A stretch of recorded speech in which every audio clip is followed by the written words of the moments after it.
referee. He's taking his place. He's ready to get this game underway. Yeah, Brian Smith was here just 9 months. He saved Wakefield from relegation, which of course was the main aim when he was brought in the middle eights. Now Chris Chester takes control, and he will have John Keir with him next year as the new director of rugby. Where will this club be when John Keir walks back through the doors again? We'll have to wait and see.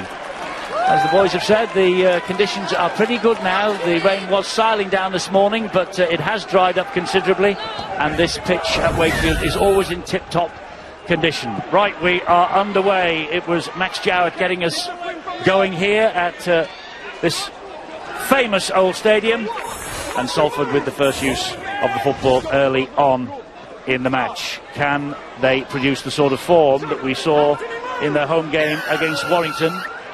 Well, there's a mistake, although the referee now says a penalty. It's Forster who loses the ball, and Carl Forster, recently brought from the bench to start the match, perhaps a touch fortunate. He's wrestled and roamed around on the floor, ball come free. Well, it's almost a guess, is it, by the referee? I thought he lost the possession, but he's given them a penalty, and Reds will be relieved. Yes, and he gets the Salford Red Devils up to and over the halfway line. Josh Jones with 33 on his back. He got us going there because he has moved forward into the centres today. He's been taken out of the pack by coach Ian Watson. Mark Flanagan is the loose forward. Played each and every game so far as Mark Flanagan. And Logan Tompkins. That was a touch, was it? No, it's just a misplaced pass, and it was dropped on very quickly by Michael Seo. So Wakefield get early possession here. Well, Salford setting up for a shift and trying to get the ball into the hands of number 14, Gareth O'Brien. He was standing in behind Dobson. I think O'Brien will have an influence on this game. Signed from the Warrington Wolves as a half-back, but Ian Watson and Tim Sheens decided early on he will be their number one choice full-back, and they'd leave a very good full-back in Niall Evalds on the bench. And O'Brien certainly in attack, Eddie. He's been a revelation for the Salford Red Devils out the back. Very skillful player. He has indeed. Here's Michael Seo. He gets the ball away to Jacob Miller, and the tackle comes in pretty quickly. When the ball then comes free, that has to be a penalty. The referee was given no alternative then whatsoever. It was Matty Ashurst who had the ball stolen from him. Well, he's one of those few forwards who played every minute of both game over Easter. He's backing up here again to start today, but it's too much interference from Josh Wood and his teammates. And instead of kicking for goal, the Wildcats decide they're going to kick to the corner. They want to make sure they score first. They're at the right end of the field. Receiving possession with Michael Seo's intervention just shows the desire and desperation that they've had in recent games. Arundel was the man who played the ball, and this is a drive-in from Anthony England. He's playing his 150th career appearance here today. And that was Liam Finn, finds Miller. Oh, where's the defence from Salford? Has disappeared. And Jacob Miller, first chance of the match for Wakefield, and he just ghosted through a hole there. Gets the Wildcats off to the best possible start. Miller on his 25th consecutive appearance. He gets his second try of this campaign. And some concerned faces defensively for Salford. Well, the Reds were already in their own half of the field, but they got a bit closer to the try line. And the switchback play here from Finn to Miller. But they had too many attackers, not enough defenders, and they've made that look so easy. The first time they've gone into attacking position, they've managed to get across the try line. The Reds need to have a very, very quick chance themselves. Because if they can't prevent plays like this, there's no way they'll pick up the points and win this match. Good opening score for Jacob Miller. Well, Josh Wood got to him, the young standoff, but couldn't prevent his opposite number, Jacob Miller, getting across the line. He got a try in the 20-16 win at Leeds on Monday as well with Jacob Miller. And there is young Josh Wood. 3 Joshes in the Salford team today, Jones, Griffin and Wood. And Josh Wood, he just couldn't get to him quick enough. Liam Finn then now with the opportunity to add the extras to that first score for the Wildcats. The Irish international in the last 2 World Cups. Good kick from him. Great start for Wakefield. Chris Chester's honeymoon period is continuing, it seems. I don't think it was a shortage of numbers, Eddie. When they switched the play back, the Salford right edge defence had totally switched off. Matty Ashurst, who was wearing the number 17 jersey for Wakefield, he ambled through in a sort of a decoy run with his hands down by his side. Never looked like he was getting the ball, yet attracted the attentions of 2 Salford defenders. Salford need to switch on, Eddie. That's almost unforgivable defence. Nick Scruton then to work the ball away from his own goal line on the return from the kick-off. Well, he and England, who now takes it forward, have been impressive, I think, in the last couple of games. They set a platform, haven't they, for the rest of them. And with a quicker play of the ball, well, everyone almost looks a better player. Scott Moore to a scruffy pass out to Ashurst, but they're still managing to go forward just about. And that's the most important thing. They retained possession, but they only moved laterally then, didn't make many metres forward. Here comes Danny Kermond. He's been around a long time, has Danny Kermond, at this club. His 100th Super League appearance for Wakefield came on Monday. Now Scruton turns the ball on the inside again and finds Michael Seo. Never present in the team so far this year. This is only his third start here this afternoon, though. And Finn with the kick downfield. Not the best. And Salford will bring it back with Josh Griffin. What's more alarming than a kick, Eddie, I think, was the gaps and the lack of effort really in the chase behind. There was a hole in the middle that they almost got through with Griffin. Carney's up over the halfway line. It's a little bit scruffy and scrappy, and the referee says, no, you've lost the ball this time. Neither team really respecting the possession, I think, as much as they need to. Well, it bobbled horribly in front of Griffin as he went to get it, but I think he's deemed that it was Carney, Stuart, who dropped that ball at the play the ball. Is that right? It's just his left hand, just there. Griffith's left hand, just as he picks it up, is a knock on there. I think Josh Griffin just knocks it forward before he picks it up. It can happen sometimes. You get in there to run from dummy half, you're waiting for the play the ball, and almost arrive too early. Just give yourself a second or two and amble into the play the ball just as the ball has been cleared of the ruck. Give yourself a better chance to see the defence that's lined up in front of you and pick the ball up unhurried. Well, the game is nearly 6 minutes old and it hasn't started yet for Salford, has it? They've been really lackadaisical so far. Here is Scruton. He gets it away to Anthony England. This is our first match here today. Later on, following us from Perpignan, we'll be live. Catalan Dragons against the Widnes Vikings, third-placed Widnes. And Bill, Barry and Terry will be in the commentary box waiting to describe the action to you from the Stade Gilbert Brutus. Meanwhile, here we are at Bellevue. That's a great ball from Finn to Danny Kermond. He has got Gareth O'Brien with him. He gives the ball though to Michael Seo. And that's the second Wakefield try. Chris Chester leads the applause. Well, he might. And at the moment, Wakefield are cutting Salford to ribbons. The Red Devils are still on the bus. This game hasn't started for them. Second try for Wakefield. Well, the Wildcats have learned you've got to take advantage when it's on offer. If the Reds are still on the bus, they need to score some points. But they're going through the gaps with so much ease, and he does well, doesn't he? He knows if he rides the tackle slowly, he can wait for the support. Michael Seo, who in my opinion, in the opening 7 minutes of this match, has been brilliant. In both defence and attack, he's been the busiest player on the field, and he was there in the important position to support the run from Kermond and make sure he slides and gets the ball on the line. And with his chairman right behind him, Chris Chester, Michael Carter, the chairman here. Delight for them. 3 games now for Chris Chester, or at least 2 games and 7.5 minutes, and it's gone absolutely perfectly. Well, that's as close as it gets in the box. Carter, Chester, Dickens, all snug together and enjoying this start. There he is. He's a man who's had to ride plenty of criticism from the fans of this club. But I'll tell you what, financially he seems to have done an amazing job to steady the ship here at Wakefield. And now with the appointment of Chris Chester and the way the results are going, Eddie, it's only a couple of games, a couple of wins in this performance so far, but it's looking good for Michael Carter. Well, it is looking good. It's looking good for Wakefield and Liam Finn. It's now 12 points to 0. One thing that maybe has escaped a few people, this only Wakefield's 4th home game of the season so far. Plenty more to come between now and the end. That's right, Eddie, but winning in front of your home fans is going to be crucial for sides down here. You need to maintain the support of the loyal fans and do that by winning here at home. Seo backing up a brilliant Danny Kermond break. Good to see Kermond back on the field, back to his very best. And Michael Dobson will think there's a target on his head, and it might send a bit more traffic down his side this day. Well, Michael Seo, he was hooker in the £1 million match that we covered here against the Bradford Bulls, the game, of course, that preserved Wakefield's Super League status under Brian Smith. This is Tom Johnson, Phil Clark's favourite player at the moment. And he was at the start of the season. Go back and check the website. He was fantastic in the £1 million game. A young player, if you've not seen a lot of him, keep your eyes out. Let's hope he can get his hands on the ball a lot today. He scored arguably the try of the season. Well, certainly so far.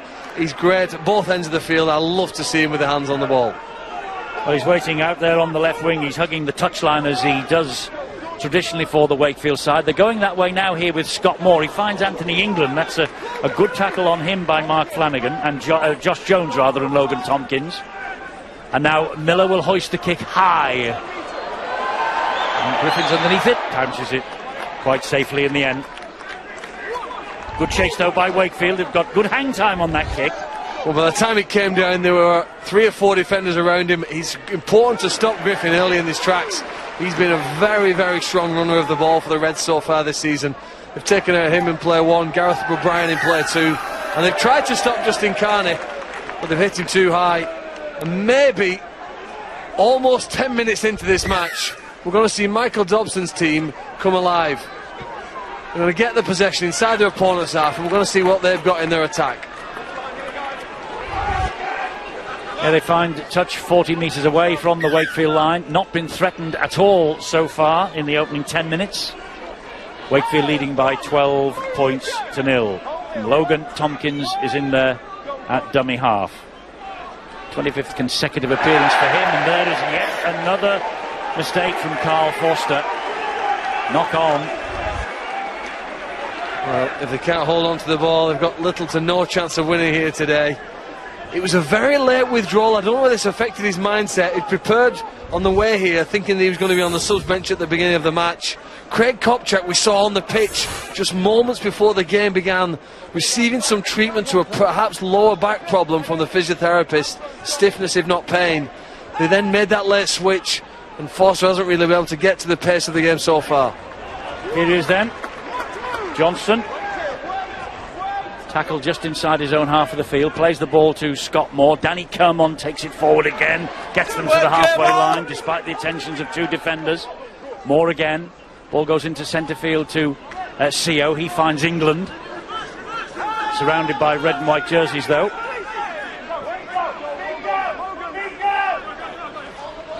And they've tried again, haven't they, with Max Jowett to get that pass to the left side. He's another talented young player that Wakefield have. Jordan Crowther's another one, a third not playing today. He's tried to find the pass to the winger. He's hit fair and square, but the ball's come free, and neither team here are able to capitalise on the possession that they've been given, just giving it back to the other team.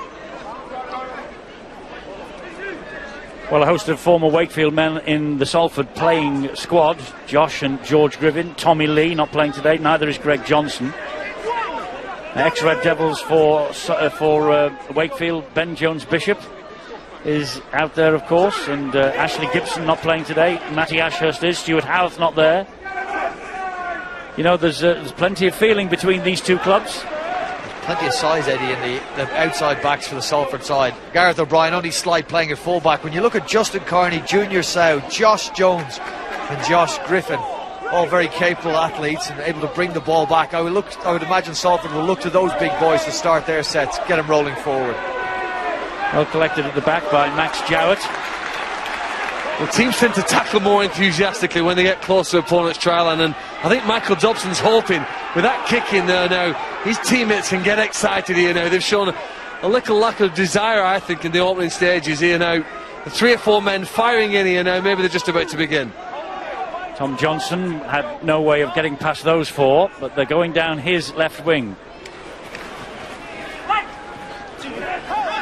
Josh Jones in once more with the tackle, and Wakefield trying to work the ball away. The first real raid that we've seen from Salford on that Wildcats line, and Adam Wong is waiting to come on before just going to be given the nod by the coaching staff.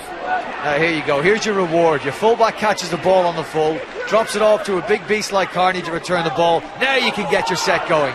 should be able to end this on a high. Well, they can with a quick play of the ball. Leeds' success for large parts of last season was on the back of quick play of the balls from the two wingers, Hall and Briscoe. Without those in recent games, they've looked like a side that have struggled. So it's just shown the importance there from that quick play of the ball from Carney has made Salford look a better side in the next 30 seconds. Dobson gets the ball into the middle of the field. Adam Wall gets his first touch since coming off the bench and replacing Carl Forster. There is Dobson, drifts the kick in behind Ben Jones-Bishop. Junior Sow is chasing it hard, but the ball beats everybody to the touchline. Not a bad decision by Dobson. We saw Kurt Gidley master the kicking game for Warrington last night with kicks like this. Of course, Salford behind on the scoreboard, but needing to feel their way back into the game, Eddie, and I think that's the purpose behind this kick. They'll look to keep Wakefield down here. If they don't force an error, at least force them to kick from inside their 40, and hopefully O'Brien can then, for Salford, catch the ball on the full and return it near the halfway line. This might be swinging slightly towards Salford now, but they're going to have to keep it clean. Don't give the referee a reason to blow a penalty. When you get the ball, hold on to it. Well, they can't even hold on to it. Good spot, Brian, there. The passing accuracy, appalling for the Wildcats. Yeah, Ben Jones-Bishop had to dive forward to try and collect this pass from the base of the scrum. It wasn't the best, and he fumbled it right underneath his own stick. So Salford get the reward. Dobson's kick, they form the scrum. Salford look for the error, and it comes immediately. First pass, criminal really by Wakefield. So here is a chance for Salford to get this game going from their point of view. Logan Tompkins trying to burrow his way under a couple. Michael Dobson is waiting there, looks for runners. The first one is Adam Wall. Then they come the left-hand side with Dobson. Good hands, O'Brien. And O'Brien, a nice shimmy, and he's in. It's Gareth O'Brien. Close season signing from Warrington, as Brian Carney mentioned earlier. 235 points, 62 appearances for the Wolves in 4 years. And he's just got over for his second try of the season. I noticed, though, quite worryingly for Salford, that Michael Dobson, who took a bit of a bang on the ankle in the warm-up, is limping quite heavily as we watch the replay. Well, this game could very easily end up 40 points to 30. I'm not sure to which side, because of the ability to score tries so easily. Dobson got them to this end of the field. They knew it was territory that they needed. Then on top of that, had some possession and asked Gareth O'Brien to do what he's done well this year. Attack naturally. If there's space, take it. If not, pass. He saw the gap, went hard and fair for it, and once he'd thrown the dummy, got outside Liam Finn and made sure that they were going to get their first 4 points. Exactly what they wanted, Salford, and the error underneath their own post by Wakefield was so costly. Absolutely was, Eddie. Gareth O'Brien, he's the try scorer. We'll see if he can add to this, but that's a magnificent try, and there were some significant contributions from another Salford player. We'll have Gareth O'Brien have a kick at this before we talk about that further. Yes, Gareth O'Brien, 17 goals so far this season. Difficult kick for his first one, but he is up to the mark. Just drifts it over the top of the bar, no problem. So Salford are up and running after 16 minutes. Danny Kermon flew out at Michael Dobson, and it's that ability to get the pass away to O'Brien that scored and really that created that try for Salford. Danny Kermon, after hitting Dobson, got up off the ground and looked around to his teammates. He's asking the question, I've got up quickly on Dobson, I put pressure on him. Where are the people outside me that should have been jamming in and putting pressure on O'Brien? They weren't there, and Salford capitalised. Out with the kick-off then. Underneath it was Josh Wood. Good tackle there by Scruton and England on Adam Wall. They've made sure he went backwards. They've conceded the first points, but they've matched that here now with some far more vigorous defence. Yes, they look better up that end of the field, don't they, than they do defending their own line. Well, the evidence of what we've just seen in the last 5 minutes. John Wells might well point the microscope on Liam Finn for that last try, who doesn't appear to be moving freely for me. Not a lot of speed when he's going forward and backwards here with the defensive line. Dobson gives it a bit of space again to O'Brien. Here is Junior Sow. Now it is with Carney. And Justin Carney gets them over the halfway line only just before he's tackled by 3. Kermon was in there, Finn too, and Ben Jones-Bishop before he peeled away. Salford looking to pierce this defence once again. And Tompkins gives it to Dobson. Dobson will hoist the high kick this time. Here's a tester for young Max Jowett. He's up to the mark though and gets away from Junior Sow. He can't get away from the next man in. Well, The Reds know that they need to close down them again here. Look, it's taken them 10 or more minutes here to get excited about going away from here with 2 points and looking like a top 8 team. They've conceded another penalty, a little overexcited, I would say, in that point. But they've managed to zoom forward, not got back with the referee, and they've relieved some of the pressure there and undone some of that good work. So Liam Finn with the penalty. And Rhys Lynn will restart with the tap 10 metres in. He finds Liam Finn. Good defence from Salford there, flying in with the tackles. Oh, he felt that, did Anthony England. It was Waln and it was Flanagan.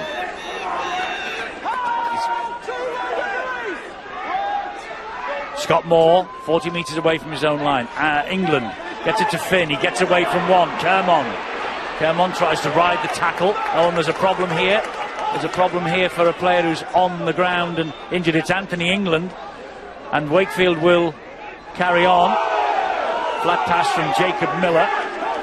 Dealt with by the defence and held on by Matty Ashurst. Well, they've shifted, haven't they, both sides. They've now found themselves centre field, and it's the last player. Liam Finn behind the play of the ball. Looks to Miller. They're going to high. Can they contest this kick when it comes down? Well, they're trying to, and Gareth O'Brien has spilled it. But it was apparently a knock-on by Wakefield, and Josh Wood was the man who picked it up. And it was a free play, but they couldn't make much of it, so it becomes the 0 tackle, and that's the first. Can Salford work this ball away from their own line? Well, Eddie, they have to do it without that man, Robert Louis. We saw how good he was and how influential he could be for Salford in that massive win against St Helens. Well, I think this is only going to benefit, in a strange way, benefit Salford. Trying to learn to win games without a player like him, but knowing he can come back later on in the season and make a big impact for his club. Junior Sow is always difficult to control down this left wing. Ben Jones-Bishop did that just then. He plays the ball to Carney then to O'Brien. O'Brien brings it into Sarsfield, and he is clattered on halfway. Going back to that previous player when Sow got the ball, though, I think it's a sign of a team who want to be at the top of the table, who've got the confidence to throw those sort of passes, beating their opponents on the outside. Another great take there from Max Jowett, the youngster here at the Wildcats, who's going to be put under pressure here today, may make some mistakes, but undoubtedly has an exciting few years ahead. Yeah, they are blooding some really good youngsters, Wakefield, this year, and Chris Chester's excited by the latest Wakefield signing, he tells me, a young man called James Batchelor. He's only played 10 academy games and he's scored 9 tries. He's a back rower, says Chris, with unbelievable balance, and he's just signed his first professional contract, so keep a lookout for him. You heard it here first. Well, this club has had some great players. Think back to Ben Westwood, Gareth Ellis. The difficult task for them is to retain them, not just see them emerge into Super League. Hopefully they can keep all of them as Gareth O'Brien now takes that on the full. We're starting to feel the tempo just increase in this match. It's going to build nicely. Yes, we hope it is. It's O'Brien who gets to his feet and plays it once again to Carney, and he just drops off the pass, and the referee says that the Wakefield defenders were not standing square at the play of the ball, so it's a Salford penalty. If you're playing in the back three, Eddie, it's incumbent upon you to do everything you can when you turn the ball as quickly as you can. Don't allow the markers to get set. Do it so quickly that the line can't get back onside, and then you might get a chance of drawing a penalty out of the referee. Salford did it that time. They'll benefit from it now. Well, looks like Salford have bowled a googly here, because also Krasnicki has just come onto the field off the bench, and he wasn't even named on the team sheet. We can only assume that Craig Kopjak, the injury pre-match to him must have been more serious, and they've had to make a very, very late change and bring in number 16, Olsi Krasnicki, onto the field. He's out there, and there he is. It's certainly not Craig Kopjak. So that's interesting. It was obviously a knock that Kopjak took in the warm-up, and he's been changed. But that is not the best. This is a free play for Wakefield. They're floating it wide. He is the man, Tom Johnson. And they get a 90-metre try today for us, not this time. Well, that 90-metre try that you mentioned, Eddie, at the time it was in the match against Huddersfield here, Good Friday. I think the score was 24-22. The game was in the balance. and it reminded me of the sort of try that a Martin Offiah would score in his early days at Widnes. A relatively unknown player with the ball at the own end of the field, and he turned the game on its head. I mean, everybody in the field and the stadium who witnessed it recognised what was going on here. His team now get a penalty here. Interference on Scott Moore, pushed down on the ground, can't get up and play the ball. His team will get out to that end. Tom Johnson on that side of the field will throw the ball back in. Yes, a relieving penalty that for Wakefield. Here they are though now, starting this set of 6 inside their opponent's half.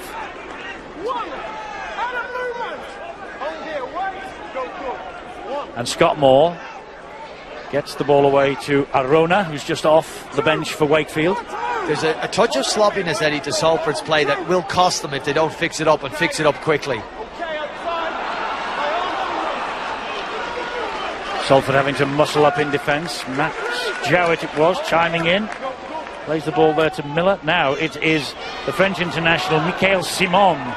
He's 29 years young today, Michael, so happy birthday to him. He hopes he's going home tonight with 2 points in the bag. Scott Moore, Liam Finn, oh, work the defence. Where is that defence? But it is pulled back for obstruction. Or a push at the play the ball, is it, Stuart? Yeah, I think it's a block as he's trying to go through. I think we should see it off this. As the ball comes across to Liam Finn, the lead man's through, and I think that's what he's seen. It's the obstruction there. Good call from the referee. Made it himself. Good to see. Joe Cobb, first appearance on Sky this season. He was in charge of a couple of matches during the course of 2015. While they're trailing, Eddie, in the game, Salford, I wouldn't mind if they end this set with a kick into touch again, like Michael Dobson did prior to their scoring of the first try. They've been so sloppy with the ball in their hands, coughing the ball up, easy and cheap ball to Wakefield. They desperately need to get to a kick at the end of this set and put some pressure on the Wakefield Trinity Wildcats.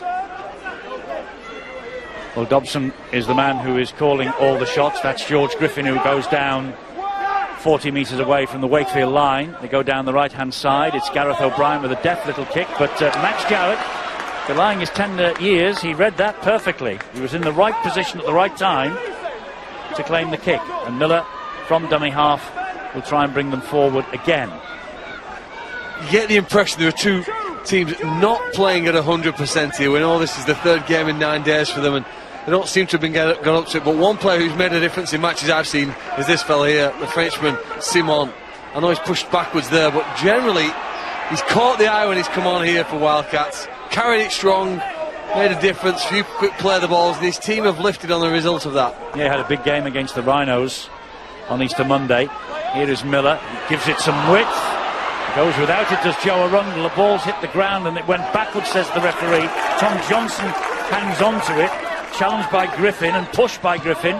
Last tackle, so Miller with a frantic kick, and the ball takes a horrible bounce and just eludes Gareth O'Brien for a moment. But here now is Carney, who slips on. It's a very lush surface, but it's also a very wet surface after all the rain this morning. Quite muddy out there. Well, he had a more impressive line of defenders in front of him then, chasing that kick, than Wildcats had in the opening 6 or 7 minutes. It was by far better. Here's Jordan Wall now. His brother comes on, tries to make some progress downfield, but he's stopped immediately by the second row pair of Simon and Kermond. Kermond in again with the tackle there. This is Tompkins, who gets it away to Carney. He brushes off Finn. He tries to get away from Reece Lynn and Ben Jones-Bishop, but sheer weight of numbers beats him. Logan Tompkins, the dummy half, gives it to Michael Dobson, left-footed again, down that touchline, looking for the corner. Great kick from Michael Dobson. I think so. I think it's exactly what Salford need. Gareth O'Brien took the kick at the end of the previous set, straight in the hands of the fullback. That is a beautiful kick. Outside out of his foot, and he gets the ball to bend around and drop into touch. He's a smart kicker. We saw it at Hull Kingston Rovers, we saw it at Catalan Dragons, we saw it at Wigan, and in a couple of spends of the NRL. It is a beautiful touch on the ball. Well, he only needs he only needs 9 points. Does Michael Dobson become only the 10th player to score 1,500 points in the Super League? As you say, he's done sterling work in his career for Catalan, for Wigan and Hull Kingston Rovers. Strong defence again from Salford now. John Malloy taking it up. Single man carries though here, they've been ambitious. Occasionally they'll look for a late offload. Not on that occasion though, it depends on the patience here of the Wakefield team. I know they want to keep it simple. Scott Moore again. I think this surface is causing one or two of the players a little bit of a problem. We've seen plenty of slippage during the opening 28 minutes or so. The chances here now down that left-hand side, and it was Joe Arundel couldn't get the ball away to Tom Johnson. Miller with another high kick. Testing, but Griffin up to the mark. Well, he did his job, but the rest of the Salford players need to have a look at themselves. That's a tackle 5 kick coming off the sideline. It's the worst place to have to kick from. All the pressure should be coming on the kicker, but Jacob Miller had time to look up, step forward and pick out a kick that ultimately Josh Griffin was able to deal with, but there was no pressure from Salford defenders when there should have been plenty. Justin Carney again, he picked up pace then. What a good tackle that was from Derek Kermond. He takes some stopping. They're just looking for one of the players here now to burst through this Wakefield line, and look at him punch it forward.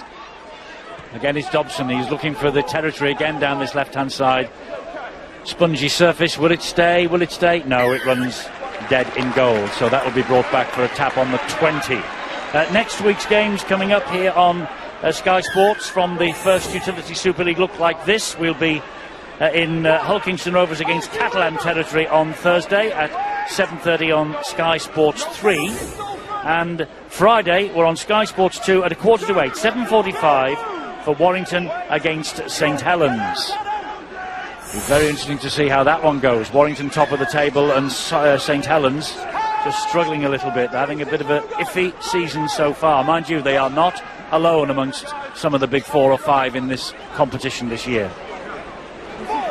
Well, the Reds need to make a deal, don't they, with Michael Dobson. If he's prepared to put that accurate kick in, they need to complement it with some strong defence to try, if possible, to gain the territorial advantage. But the Wakefield side have worked into a decent position, and now it's Miller puts it back into that corner. It's like a baseline tennis rally at present, isn't it? End to end, just waiting for one of the teams to make an error. Yes, just an error standing between us and a tied game, but Wakefield will be looking to capitalise on the great start that they made to this match with the 2 tries early on. But Salford, as they say, they've stopped the bleeding, and Jordan Waln goes down 30 metres away from his own line. This is Dobson again. Thought about getting the pass wide to Junior Sow, couldn't do. Rhys Lynn, Mikael Simon in very quickly. Well, we haven't seen it yet, but one of the features of Salford's season has been their improved attack. If the one thing that Tim Sheens and Ian Watson have done this season, and with the players they have, is become better at attacking than they were last year. There's another patient kick to the sideline. You know, amazingly, they've scored more long-range tries from their own half of the field than any other team in Super League. It's been a dramatic shift from last year. There's another patient kick, rolls out of play here. They're trying to win some territory. And I think they're just trying to slow things down, because, as you say, this is the 3rd game in 8 days. There is the coaching duo, Tim Sheens on the left, very vocal, and Ian Watson making a note for the half-time talk. Well, we'll never know what the coaches make of Dobson's kick so far in the first half, but I think with the way they're playing, it's the right thing to do at the moment. They're not good with the ball. Their best chance is to be without the ball down this end of the field and try and force an error, like they did at the scrum preceding the try. But I think it's right for Dobson. The best team today so far has been the Wakefield Trinity Wildcats, with only 6 points in front. And I think Salford would be very pleased with 31, nearly 32 minutes gone on the clock to be only trailing by the 1 converted try.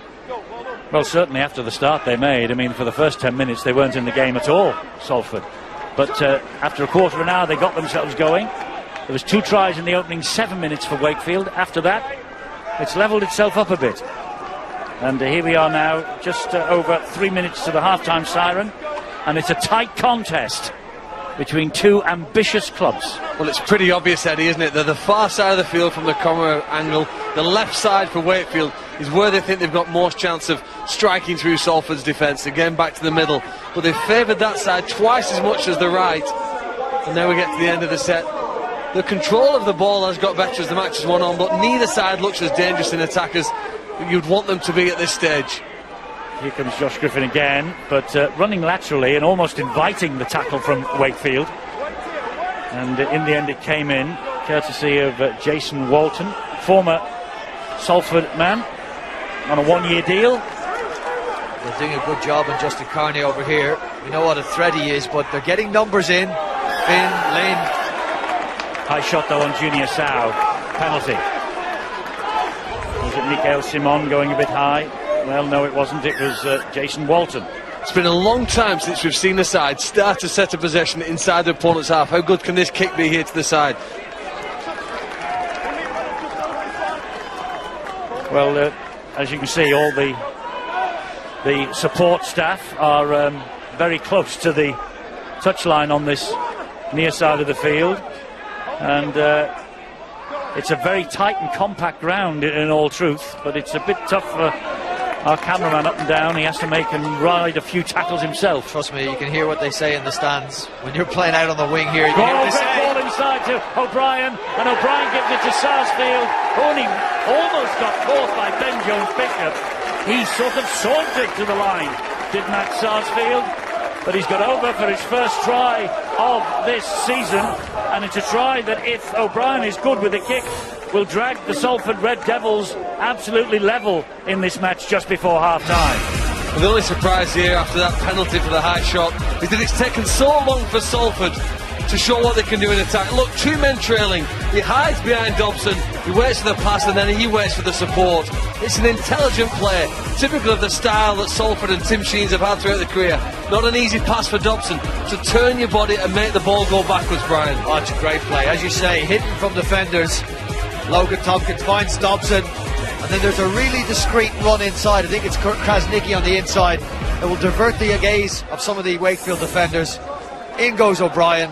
Sarsfield do very well to back him up, but that's some smart play, and you'd expect that from O'Brien, really, playing so much of the time of his career in the halves. He understands what Dobson's trying to do, he understands where he wants to be, and coaching players like O'Brien, for Sheens and Watson, well, must be a joy when it comes to attack, telling him what to do and where to go, because, as I say, from playing in the halves, he gets it, he understands what they're saying. Well, this kick from Gareth O'Brien should level the match here. 5 minutes to half-time, just less.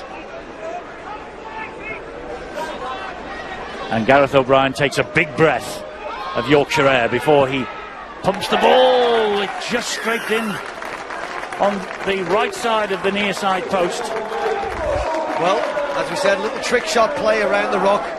And O'Brien, I mean, that is a really well constructed try. You know, we've seen length of the field jobs. Phil, you've referenced Tom Johnson's effort over the Easter period, but that's a really well put together try, and imagine a coach, Tim Sheens, Ian Watson, they'll be looking down at that thinking, well, it's exactly what we practiced, and boys, you executed it exactly well, the way we wanted. A candidate for the Phil Clark 5, the best 5 tries scored in Super League this weekend, available on the website early next week. Is it a chance, Phil? Oh, it's got a great chance, because the intelligence of it, significance as well to get the team back in now. Was referee determined here that Salford have lost the ball, and now it's time for the Wildcats to attack? It is with Rhys Lynn. Ben Murdoch-Masilla was the man who lost the ball in a one-on-one challenge here with Ashurst. That takes some doing by Ashurst. Believe me, he's a big thing, is Ben Murdoch-Masilla. And a drive in once again from Jason Walton. Wakefield trying to get back into the lead before half-time. Liam Finn, he's hit late by Murdoch-Masilla there. He's hit very late, was Liam Finn. Referee and touch judge are happy enough with the challenge, and Finn will take it to the line again, bravely, trying to step over the top of Gareth O'Brien. Almost tripped over him. Scott Moore was the dummy half. Solid defence from Salford underneath their own sticks. Moore is waiting again.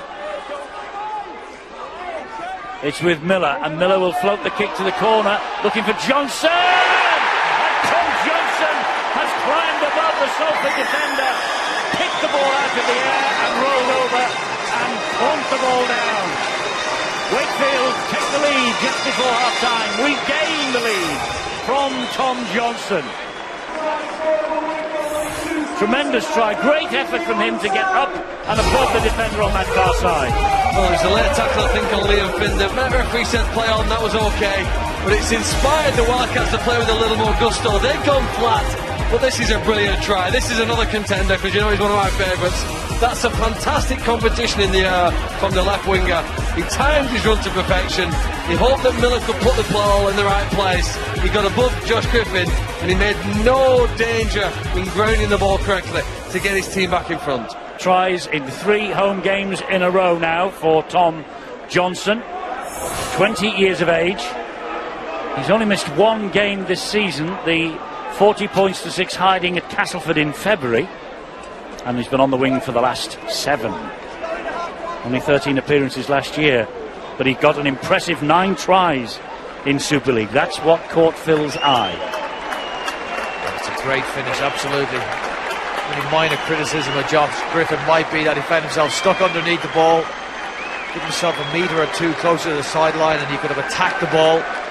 But really, it's Tom Johnson's try. Great kick, pinpoint kick, and then you're just asking your winger to get up there higher than his opposition number, drag the ball in and touch it down without going into touch. He's done all of that. A great finish. This is a very difficult conversion attempt for Liam Finn. He's got 2 from 2, 100% thus far. This is his most difficult assignment to date in this match.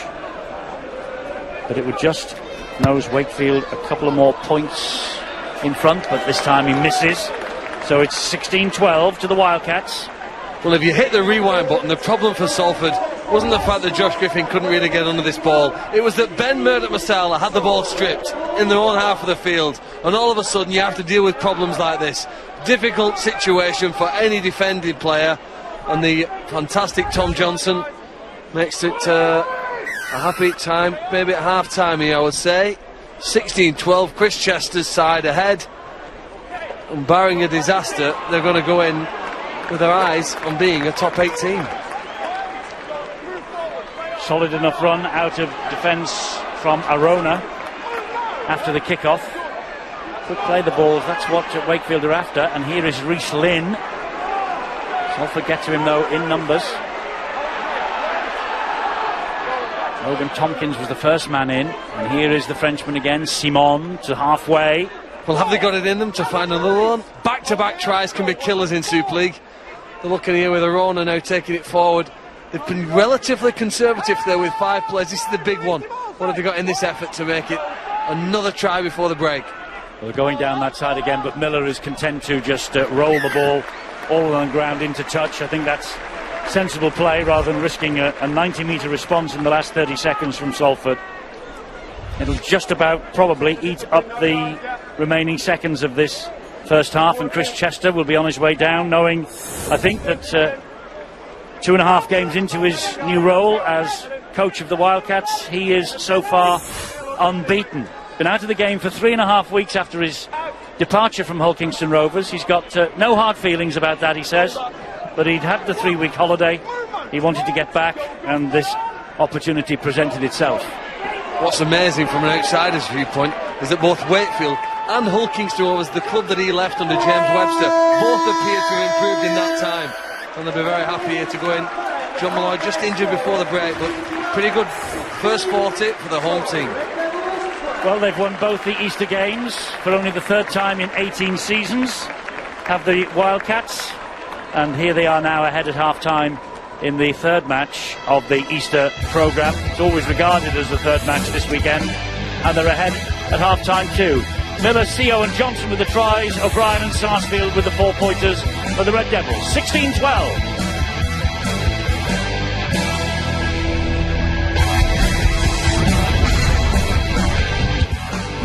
Here at Wakefield, the Wildcats are ahead at half-time, but only just 4 points separating the two sides. The Tom Johnson's try, 16-12. The last time they won 3 in a row in Super League, June and July of 2013. It was 4 in a row under the former coach, Richard Agar. Salford Red Devils get the second half underway. The boot of Gareth O'Brien. Phil, what does Salford have in the locker, do you think, to try and win this match in the second half?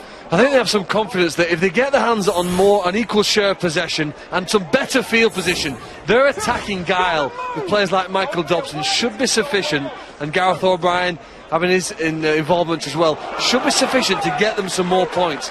It's whether or not they can defend well enough to win this match. Quick play the balls here and a positive start for the Wildcats. You can certainly say but since Chris Chester arrived, they've played with greater gusto and they're looking good today.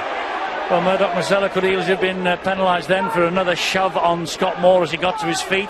But Joe Cobb, he kept his patience and his whistle in his pocket. Moore, the dummy half again. He gets it away to Miller. Miller sidesteps a couple over the head of John Malloy, and it just dropped at the ankles, really, of Tom Johnson. It was promising, but it came to naught. It came to naught because of Adam Wall's effort to charge down the kicker. He didn't sit back in the line and wait for it to happen. He's come out and he's put pressure on Wakefield. They've had to fling the ball wide and it's gone into touch. The little efforts like that in defence get you rewards. Well, I think the reason why Masella went back in there is that there's certainly a movement by Scott Moore towards his hand with his mouth. So that's what the reaction was for, I think.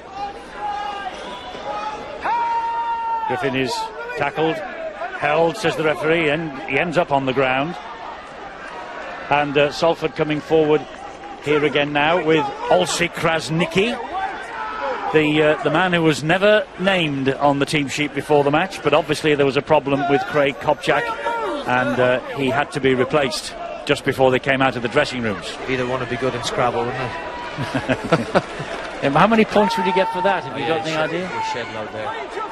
And a double word score as well. You'd be home and hosed, wouldn't you? I wonder if we'd ever do that. We could have a Super League Scrabble. What do you think? We had Steve Obingo once upon a time. High kick here from Dobson. It's a tester again. Well claimed.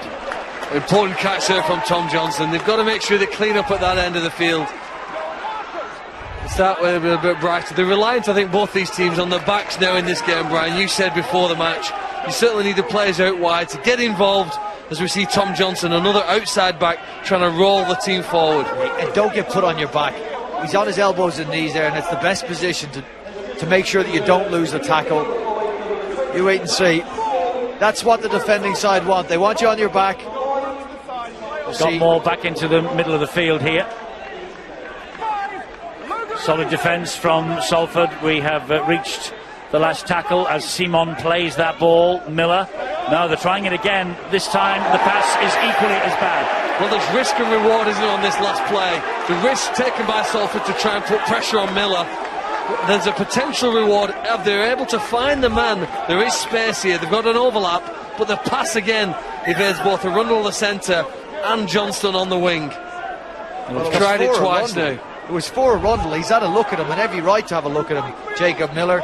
Joe Arundel made no effort to catch the ball. I think he got confused and thought it was for Tom Johnson, but that would have been too big a throw. This is Junior Sow. Certainly Wakefield have opened the door slightly and have invited the Salford Red Devils in. And can they get across for the first try of this second half?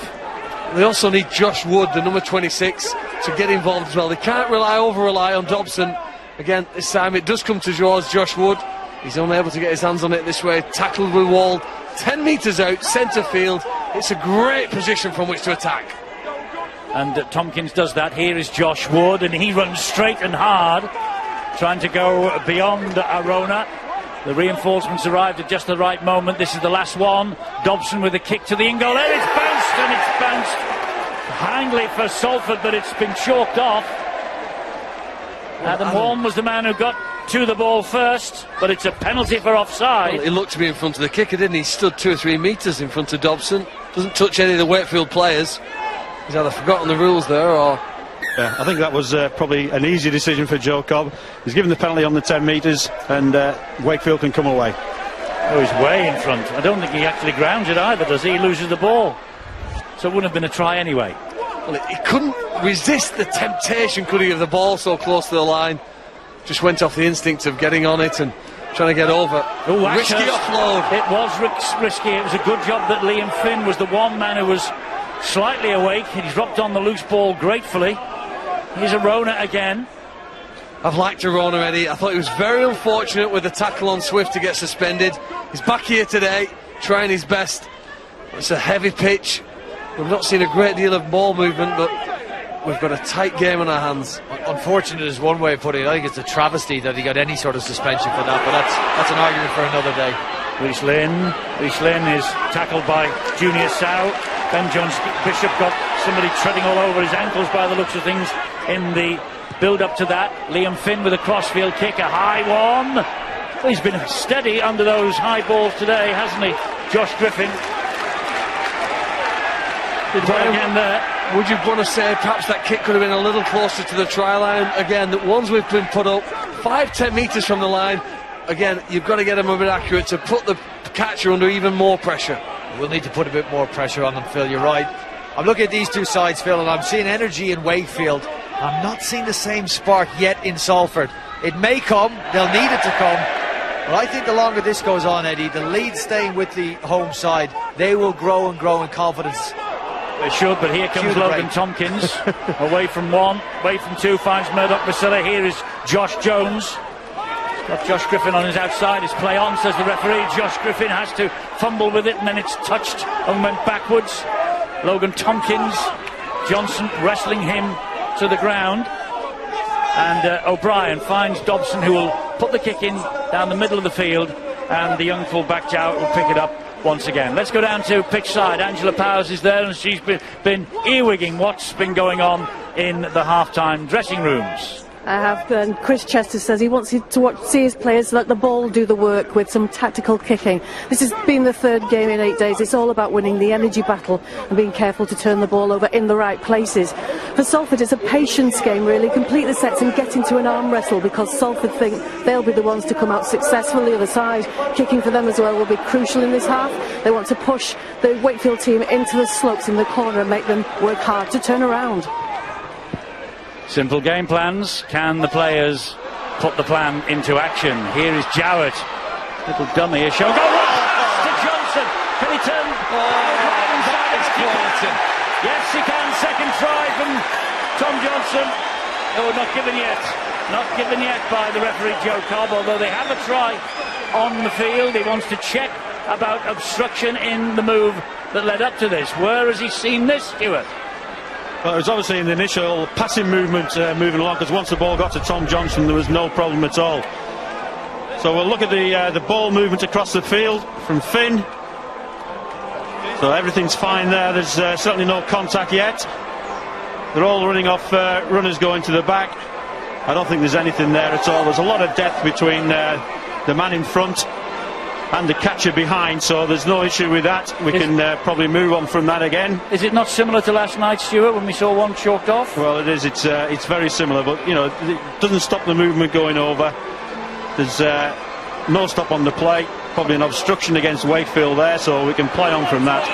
I don't think there's anything wrong with this. Look at the pass from Max Jowett. I agree with you, Stuart. I think that's okay. It shouldn't be chalked off, but two of the youngsters, Eddie, take it away. There's a try for Johnson. Great pass from Max Jowett, as Brian rightly says. Quality amongst the young players. Jowett 18, Johnson 20.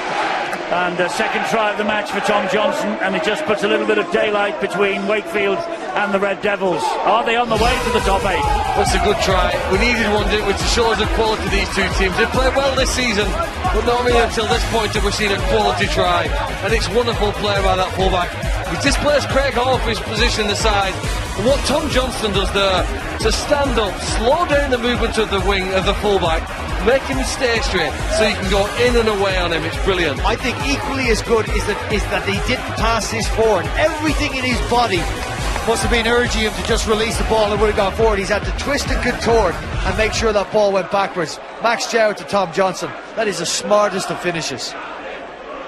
Yes, Tom Johnson only missed the one, as I say, the big defeat at Castleford. On the wing for the last 7. Now then, crowd goes quiet as Liam Finn lines this conversion attempt up, and they've gone quiet for a reason, because he's held the concentration, held his nerve and kicked the goal. Wakefield are ahead by 22 points to 12. Well, they've got the energy, they've got the spark, and this is a great try by Wakefield. This is one they'll look back as the season finishes and say, this is the future of the club with players like Jowett and Johnson. You're right, Phil. In and away on Gareth O'Brien. He left him floundering at the back. He's big, he's strong. You know, I think he could probably run over the top of the fullback if he needed to, but he has evasive skills. You don't see many wingers do what he just did there, did you? To try and stand up the defender. Most of them either try and run round them, run over them, or run through them. But that was a natural evasion that he has managed to master and done so quickly and so well. Well, it'll lead to many, many more tries. Again, I go back. It was almost like Martin O'Fire, really, where he made the fullback look so foolish. Well, so far, a dream start to the Wakefield coaching career of the Wakefield-born Chris Chester, the man who took Hull KR to Wembley last year, of course, and ironically, he lost his job in East Yorkshire in February after losing to Wakefield Trinity Wildcats by 14 points to 12. He is certainly reaping the rewards of all the signings that Brian Smith made before he strangely and in many ways acrimoniously disappeared from the scene here.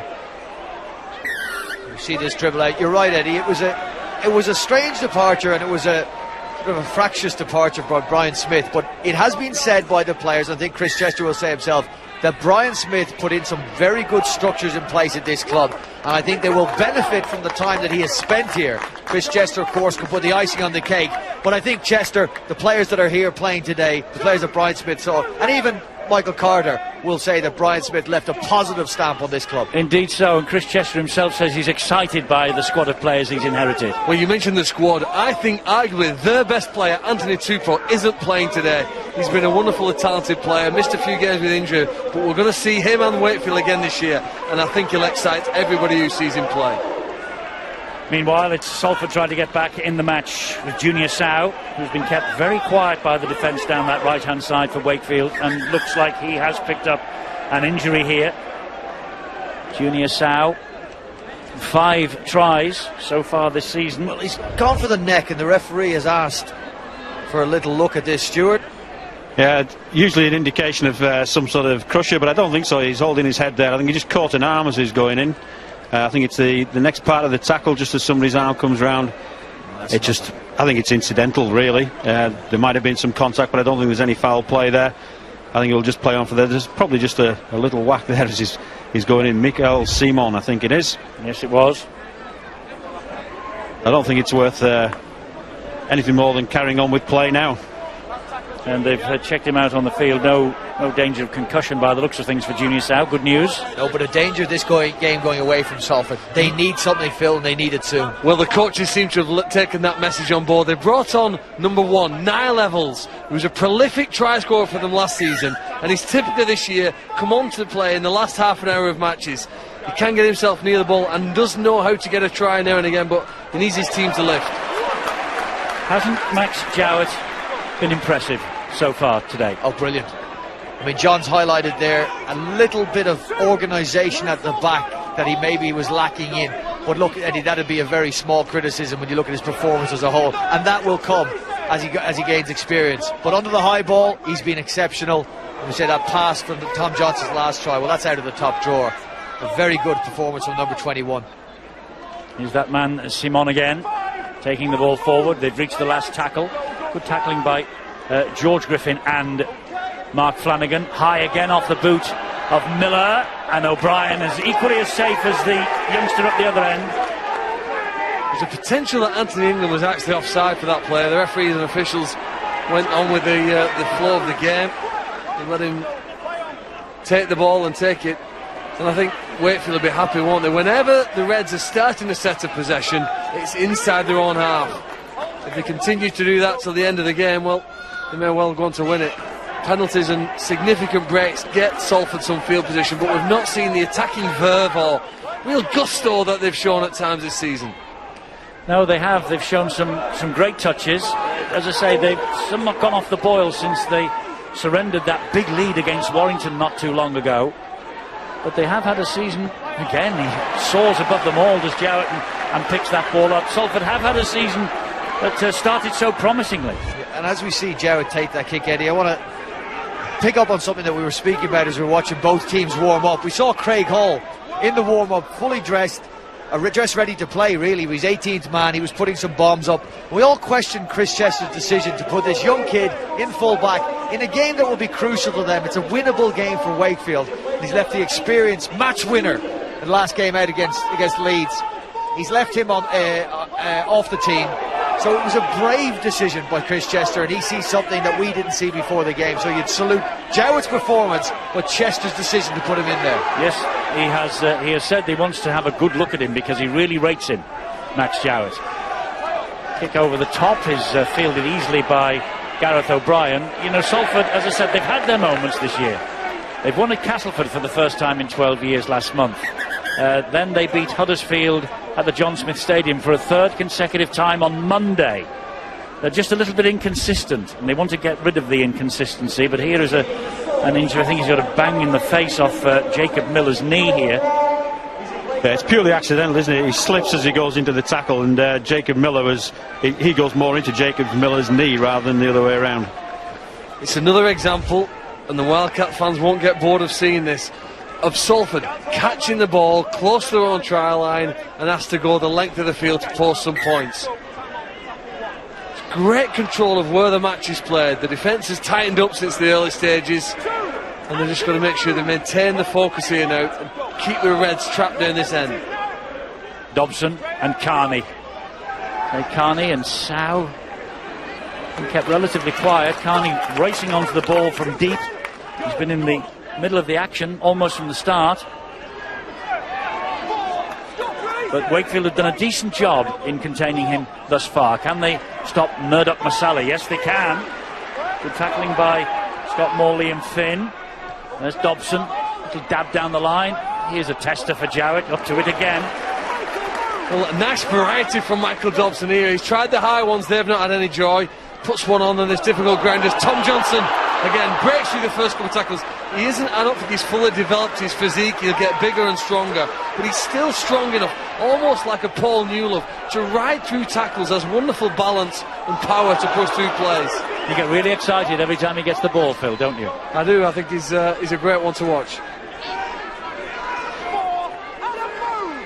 Well, Salford with a bit of a job on their hands here. Don't forget Phil's top 5 tries from this weekend available on the website on Monday.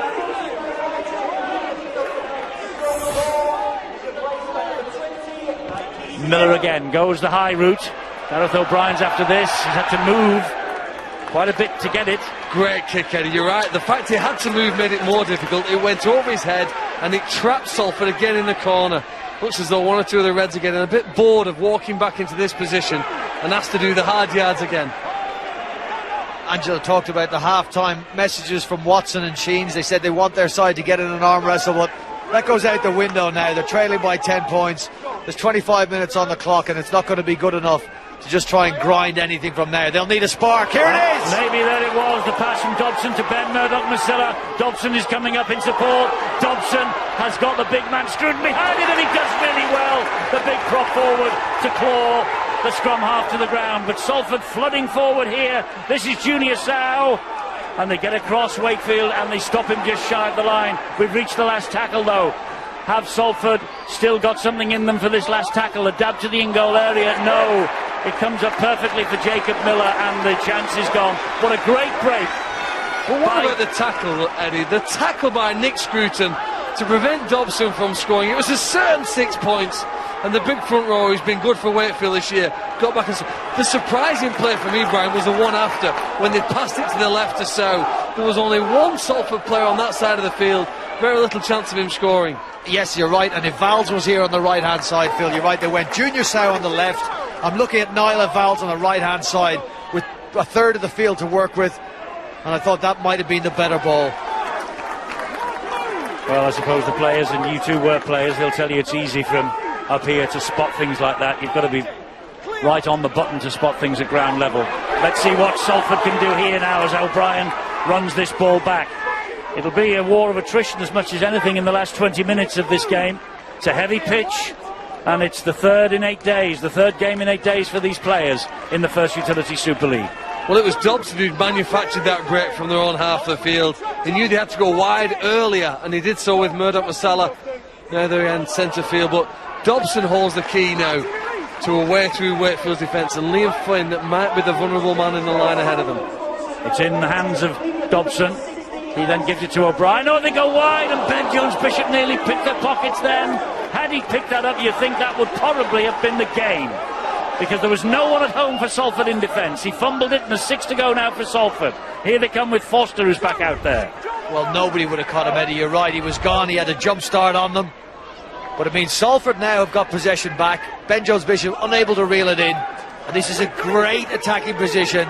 Let's see if they can get Evals on the ball. Elusive runner and try scoring potential in him. There's Foster, who started the game with a couple of fumbles, was withdrawn and is back on the field right now. Murdoch-Masila to Dobson, and they know how dangerous he is. Very good tackle from Morona, was it? This is O'Brien, dabs it to the in-goal area, and it's picked up by Joe Arundel, but they force the goal line dropout. Salford, they're turning the screw. Well, the quality of the Salford play, certainly in the last 5 minutes, has lifted. They've made the break. Here's the break. Nice pass from Dobson to Murdoch-Masila. But look, they don't have enough fast players near to the man with the ball.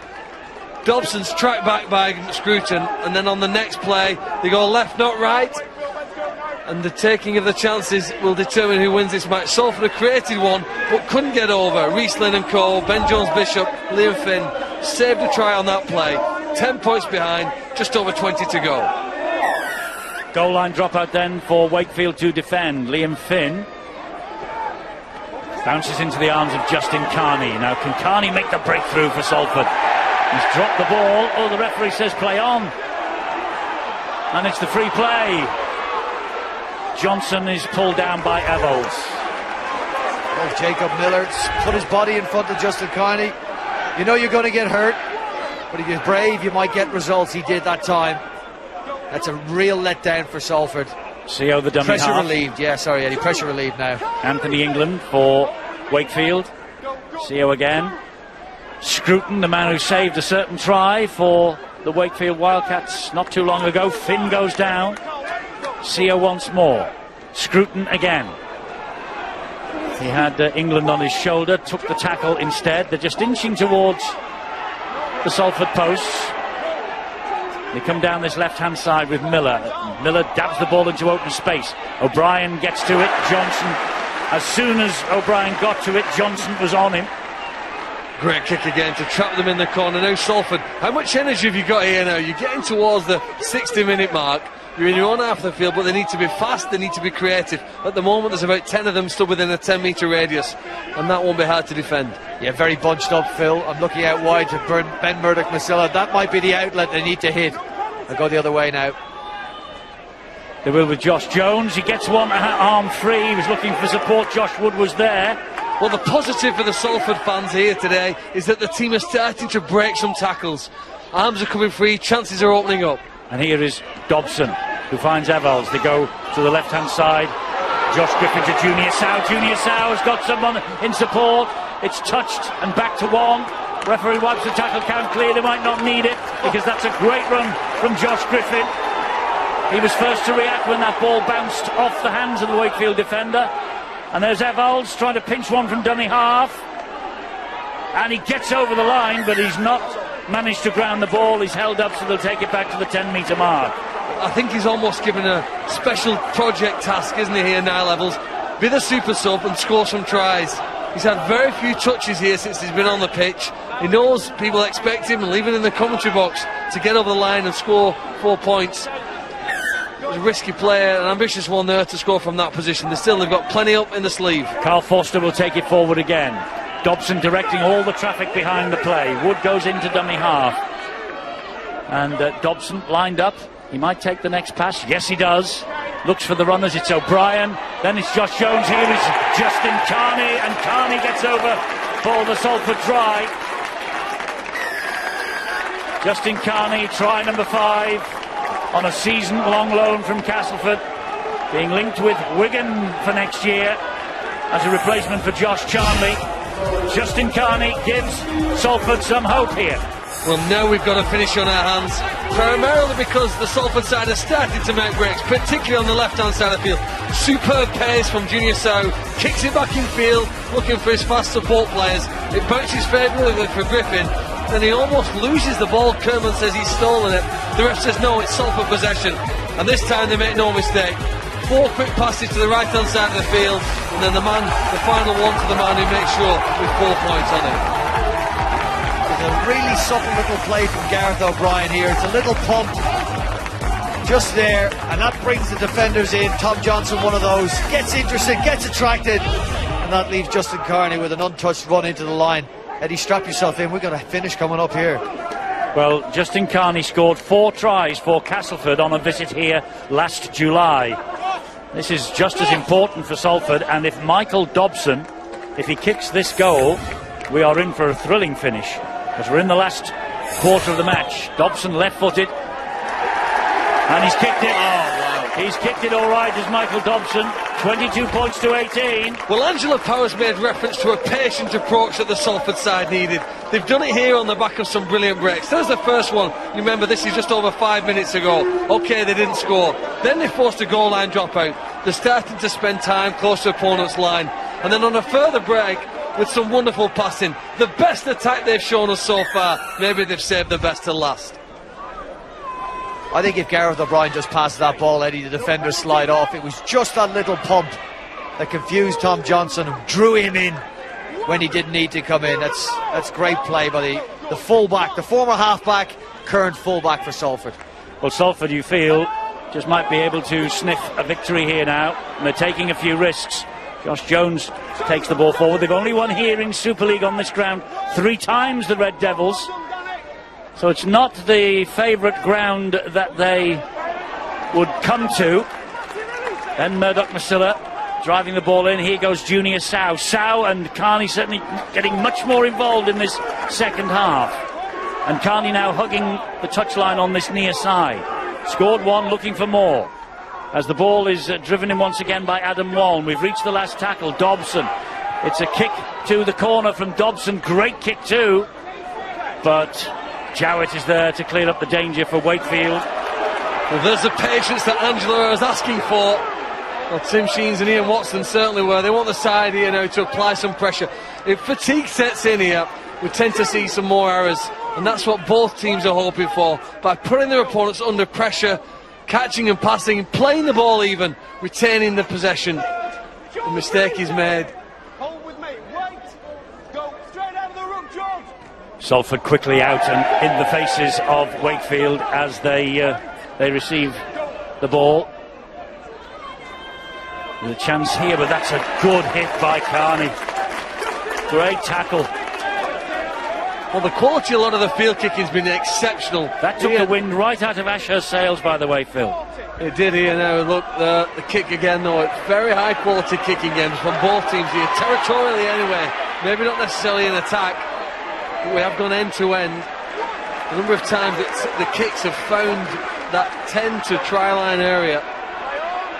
Good chase by Wakefield. The first tackle was from Danny Kermond and Niall Evolds. Salford trying to work the ball up the other end of the field again. They might do here with Dobson. Oh, and they'll get some ground because this is a penalty that goes their way. Well done, Dobson. The halfback got into acting halfback, up and ran. And Malloy and Scruton conspire to concede a penalty. With O'Brien's kick now, we should see Salford with a good attacking position at the end of this set, if indeed they can get to the end of this set, because lack of control with the ball, Eddie, has cost them so far this game. They start 35 metres away from the Wakefield line with Junior Sow with the first run.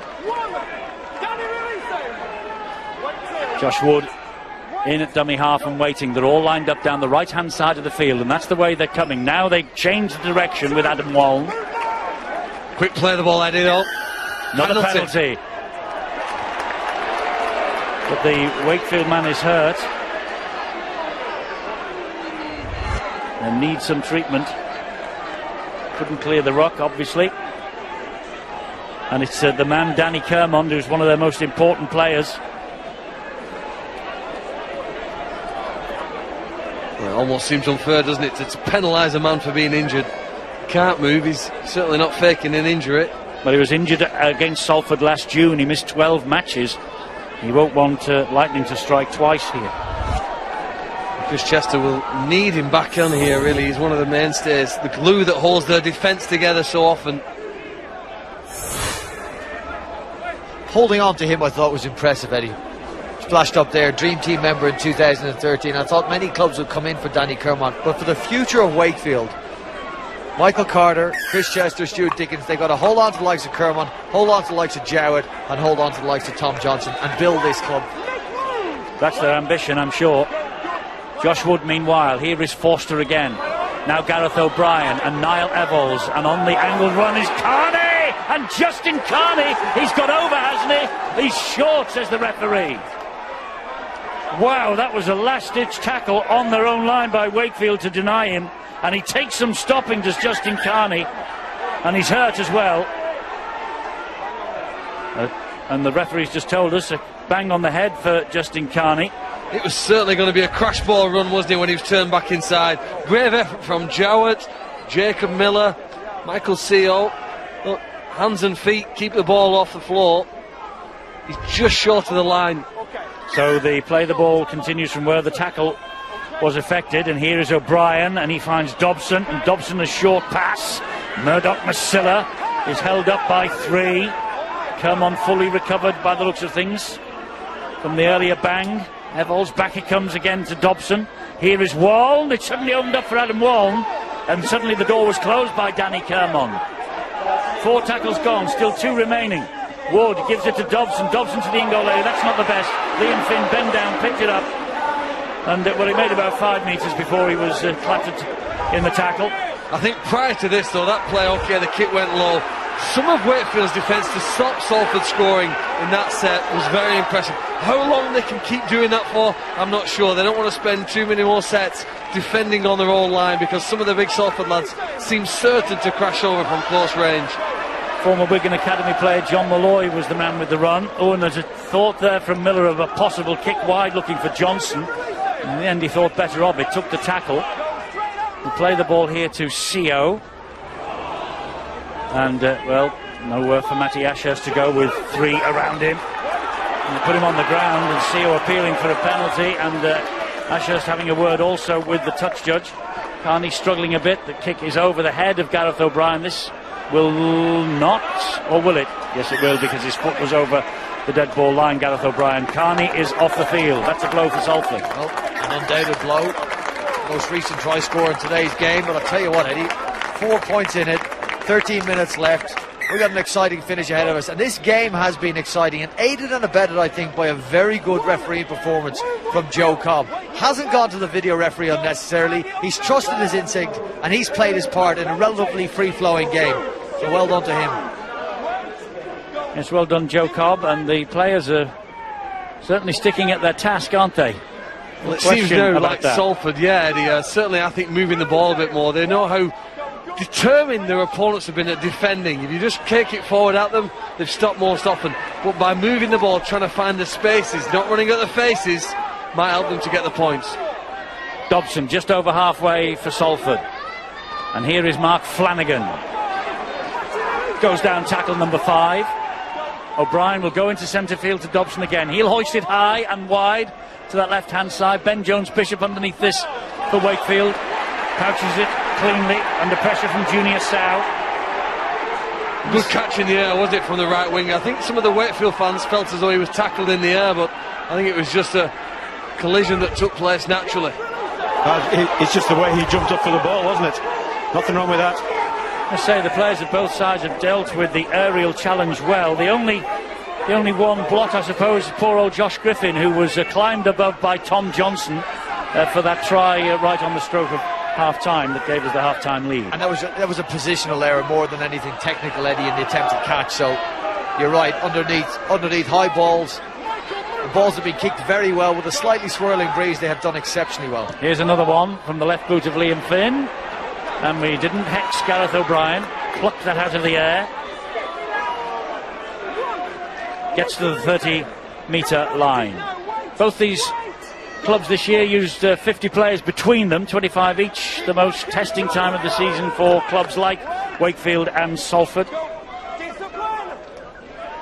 Forster. The game has the feel to me that it's almost next try wins. It will be too much for Salford to come back if Wakefield can find a play. And for the Reds here, we've involved down the side. Josh Jones's ball to Niall Evalls, and well met by the fullback Max Jowett. Jones goes down the short side, big man, got to go the other way. But he is brought down by Tom Johnson. Evans off the ground. Wood to Dobson. Dobson will float it high. Here's another tester then for Ben Jones-Bishop. Ben Jones-Bishop collects it, but jumped from the field of play. Goal line dropout yet again. Well, they will get the ball back, but point to Josh Jones' decision to go down the short side. I thought he had to fire the ball out to the side that Michael Dobson will eventually kick to. Ben Jones-Bishop catching it, coming back infield. Brilliant kick though, absolutely brilliant kick, isn't it? What, 50 centimetres short of the try line? He takes it well, he's taken some of the kicks well, but this field position that gives Salford a chance to just go ahead, I think, here now, as Nick Scruton just gives some assistance from the physiotherapist. Thumbs up, I think he's going to play on. Yeah, they're feeling the pinch, some of these players. Not really too much of a surprise. Ben Jones-Bishop, of course, who just diffused that kick for Chris Chester's Wakefield. He left Salford after just one season during the close season to come here. This is his third Super League club in 3 years, Ben Jones-Bishop. Yeah, he's much promise. Well, he had so much promise at Leeds, didn't he? Agreed. You know, I'm watching a man run onto the pitch with messages for Salford. Martin Gleeson, fortunate enough to play with him in the international side, a very intelligent player. And I would imagine the outside backs are getting the benefit of his great experience. Let's see if we can see it in this set. Adam Wallen again. Salford keep rolling forward. Masilla goes down the left-hand side to Josh Griffin.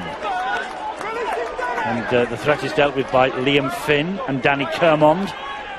Murdoch-Masilla to Dobson. Dobson then to O'Brien. O'Brien short ball to Mark Flanagan. Halted though 10 metres away from the Wakefield line. Logan Tompkins will go left. And they'll find big prop forward George Griffin, and he gets to within about 3 metres of the line. Tompkins again looks for the runners. It's the last one this. Dobson drifts the kick into the in-goal area. And it was nearly perfect, but it just skipped away on this muddy surface.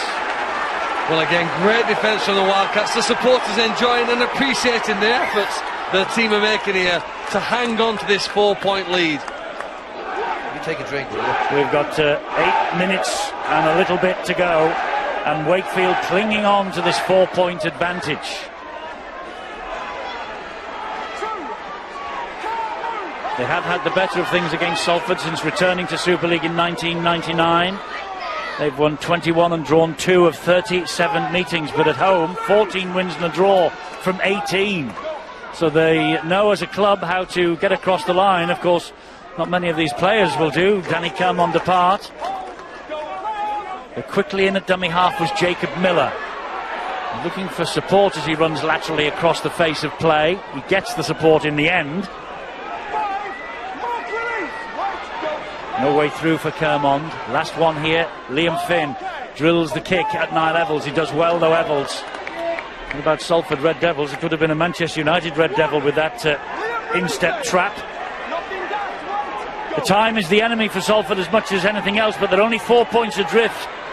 You do get the feeling next try wins it, and they were nearly through then with Griffin. Plays the ball to Junior Sow, and Junior Sow is a handful, and away he goes. But he's on his own, he's surrounded by blue jerseys. He's turned one inside out, and it's Ben Jones-Bishop, and he's dropped the ball. But he's thrown the ball backwards, and then it comes off a Wakefield player. There's a big decision for the officials here. Well, it's all about the restart, isn't it? It's all about whether the Wakefield player has played the ball. Well, if he's had the ball thrown at him, Stuart, he couldn't possibly have played the ball. Yeah, the only thing against that from my position way back here was whether he actually put his leg in the way. He seems to go out with his leg. No, I don't think he's playing at that ball. But he's going in to make the tackle. If you kick the ball at somebody and it hits them like that, is that a different ruling? Well, it's not. He wouldn't be counted as it wouldn't be counted as playing at the ball. It's all about playing at the ball. He's going into the tackle there, so I don't think that would count. I think you're right. The leg did snake out as if he wanted to kick the ball dead as it came loose, but initially it just hits him, doesn't it? It does. I think he's just going into the tackle there, and eventually it hits his knee, and his knee comes out after it, trying to kick it out. It comes off Jowd in the end, but Junior Sow has been stopped by an unbelievable Ben Jones-Bishop effort in defence. Wonderful He had Jowd beaten, Eddie. All ends up. Yeah, we know it's no try.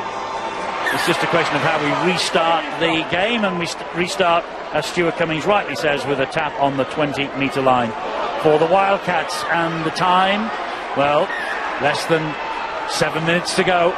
Well, the tragedy for the Reds there was that there wasn't a single supporting player within 20 metres of Junior Sao when he took that ball to the corner. Maybe they didn't have the energy to keep up with him.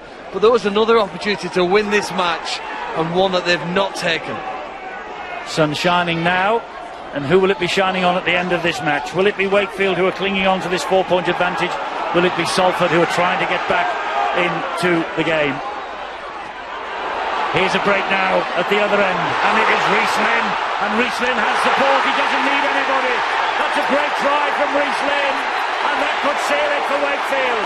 That could make it 3 in a row for Chris Chester. From one end of the field to the other. First of all, they defended the run from Junior Sao, courtesy of Ben Jones-Bishop, and the next set of play from their own 20-metre line, Reece Lynn goes up the other end, and he dummies and shimmies his way to the line for what should be the match-winning try. Chris Chester's honeymoon period goes on. He took advantage, Eddie, Reece Lynn, of a massive gap in Salford's defence, because Junior Sao, who we see make this break, ultimately stands up backs Jowett, but it's Ben Jones-Bishop that comes to help, forcing Sao to fling the ball back in. But Sao picked up an injury in the next play. You can see him at the back of the play, and he would normally be defending where Reece Lynn has taken advantage of some sloppy defence. Dummy sends Gareth O'Brien towards the touchline, sends Reece Lynn towards the post, and that, I think, Eddie, is the match-winning try, the match-sealing try for Wakefield Trinity Wildcats. Reece Lynn, another player throughout his career, showed much promise, never maybe hit the heights we expected of him at various times, but that's a memorable moment for the young man. He has scored tries in all 4 home games this season for the Wakefield Wildcats, has Reece Lynn. A try in his debut on the wing in the 20-27 defeat at Salford in March 2010 when he was at Hull. And he had such promise there at Hull. Richard Agar, when he moved in here to Wakefield, he brought him with him. And has he just scored the match-winning try? It could easily have been Junior Sao who did that up the other end not too long ago. But Liam Finn here now with the opportunity to stretch the lead still further and give them a lot of breathing space in the last 5 minutes. Which he does with ease, Liam Finn.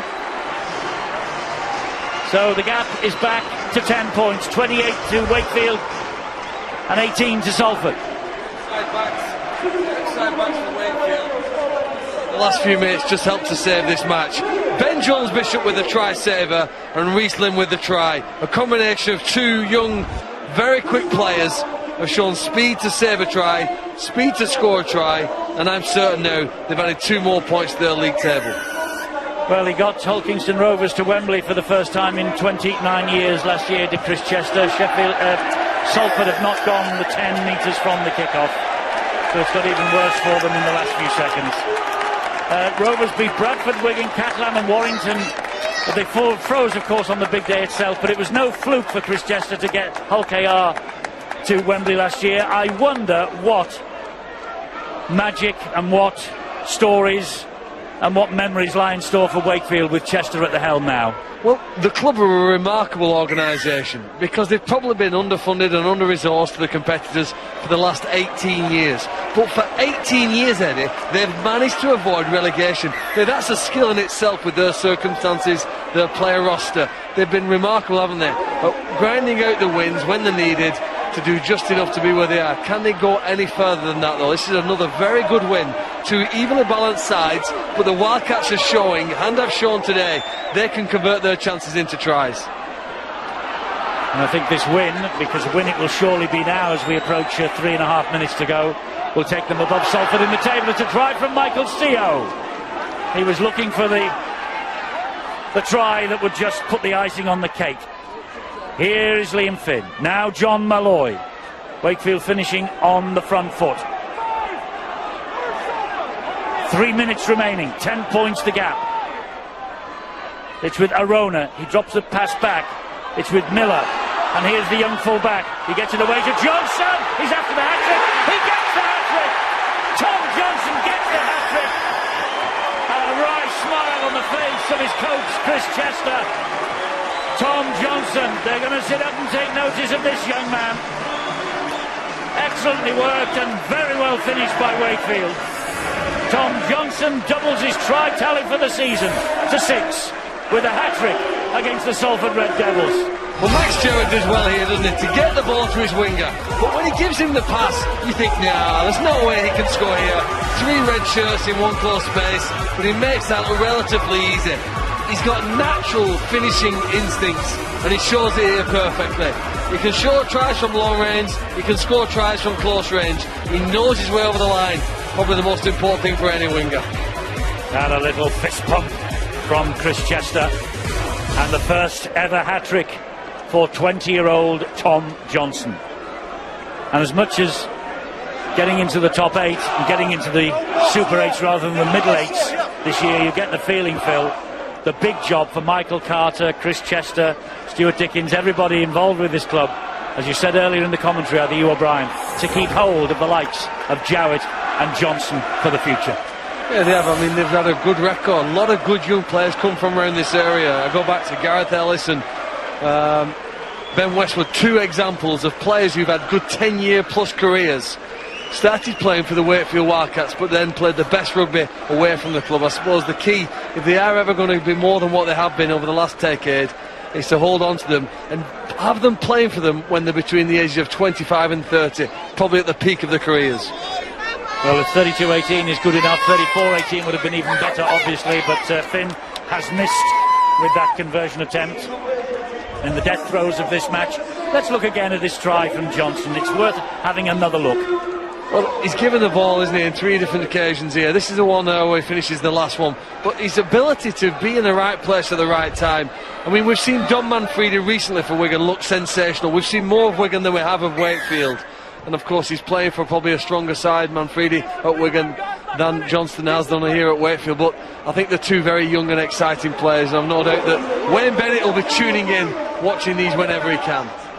Well, indeed so. I mean, we made the point last night, Manfredi at 22 is not a candidate for Young Player of the Year in Super League, but Tom Johnson most certainly is, and if he continues on like he has started in the opening 9 rounds of this year's competition, well, you'd have to look pretty hard to find a more effective left winger than him.